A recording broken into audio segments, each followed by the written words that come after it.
Well, I think we all agree that that privacy expectations, that maintaining private expectations that deny government access to information that they need to prevent catastrophic terrorist attacks is unreasonable under any standard. And the question really is, what are the actions that government can take, and how are those actions going to be reasonable, and how are they going to be oversighted in a way that we can all feel comfortable that these constitutional principles that Mark just articulated are respected. I would make 3 points with respect to thinking about reasonableness and oversight. First, that the changing nature of the threat, the fact is that we face potentially catastrophic outcomes. And when you face potentially catastrophic outcomes, for instance, nuclear terrorism, you really do have to take a preemptive approach. You have to prevent terrorists from attacking. Second, the technology has changed some basic assumptions about what information is available and what information is useful in that task. And third, that actually expectations of privacy that don't take into account those 2 points are inherently unreasonable. They're unreasonable when they deny access to government arbitrarily, to information that's available.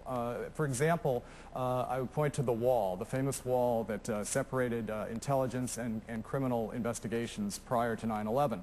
2.5 weeks before 9/11, an FBI agent in the intelligence division in New York City had the names of 2 of the 9/11 hijackers.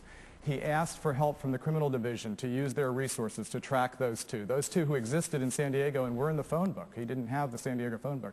He asked the criminal division to help him with that endeavor, and was told by the Washington headquarters that he could not talk to the criminal division.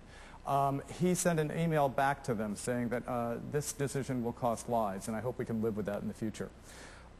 We also can't take a position to create sanctuaries where, for instance, we apply special rules that make certain information off limits. Information that exists, again, I mean, we have to have rules about how to access it, but we can't turn it off limits.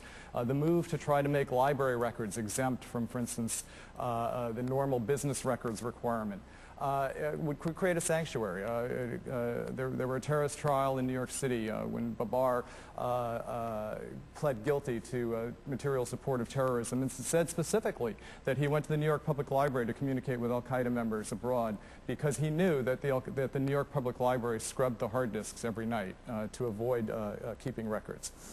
We can't have those kinds of information sanctuaries. We can think about what's reasonable and what kind of constraints to put on government before they access that information, but to just put it off limits is unreasonable. Secondly, privacy expectations are unreasonable when they don't take into account that the Fourth Amendment is not an absolute requirement for a warrant before accessing any information.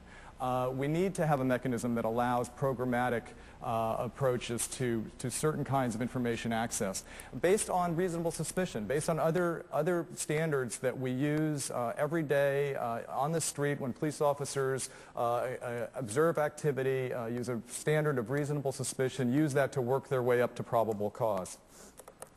I agree with what Mark said. This is not a balancing act. The very metaphor of balance is a misnomer because it implies that somehow there's a fulcrum point at which point the exact amount of privacy and security are available. They're not dichotomous rivals to be traded one for another. They're dual obligations, and they're dual obligations that need to be addressed and delivered subject to the constraints of the other. And that's different. That's calculus, not arithmetic.